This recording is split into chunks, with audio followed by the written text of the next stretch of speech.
திருச்சி மாவட்டம் துவரங்குறிச்சியில் நெடுஞ்சாலை ஓரமாக லாரியை நிறுத்திவிட்டு உறங்கிய ஓட்டுநர் மீண்டும் எழுந்து பார்த்தபோது லாரியில் இருந்த டீசல் டேங்க் உடைக்கப்பட்டு அதிலிருந்து டீசல் முற்றிலுமாக கொள்ளையடிக்கப்பட்டிருப்பதாக கூறி ஒரு வீடியோவை பதிவிட்டு ஆதங்கத்தை வெளிப்படுத்தியுள்ளார். ஐயா, நான் தூத்துக்குடியிலிருந்து லோடேற்றி கடலூர் சென்று கொண்டிருந்தேன். அப்போது எனக்கு இரவு 12 மணிக்கு உறக்கம் வந்ததால் நான் துவரங்குறிச்சி அருகில் உள்ள இந்தியன் ஆயில் பெட்ரோல் பங்க் அருகில் வண்டியை பார்க் செய்துவிட்டு 12 மணியிலிருந்து 2 மணி வரைக்கும் உறங்கியிருந்தேன். 2 மணிக்கு எழுந்து டீசல் டேங்கை பார்க்கும்போது டீசல் டேங்க் உடைந்து போய் டீசல் டேங்க் உடைந்து போய் கீழே சிதறி கிடந்தது.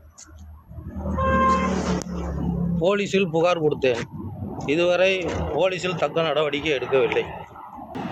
நான் 2 நாளாக சாப்பாடு இல்லாமல் கையில் பணம் இல்லாமல் தவித்து கொண்டிருக்கிறேன். காவல்துறை தக்க நடவடிக்கை எடுக்குமாறு கேட்டுக்கொள்கிறேன்.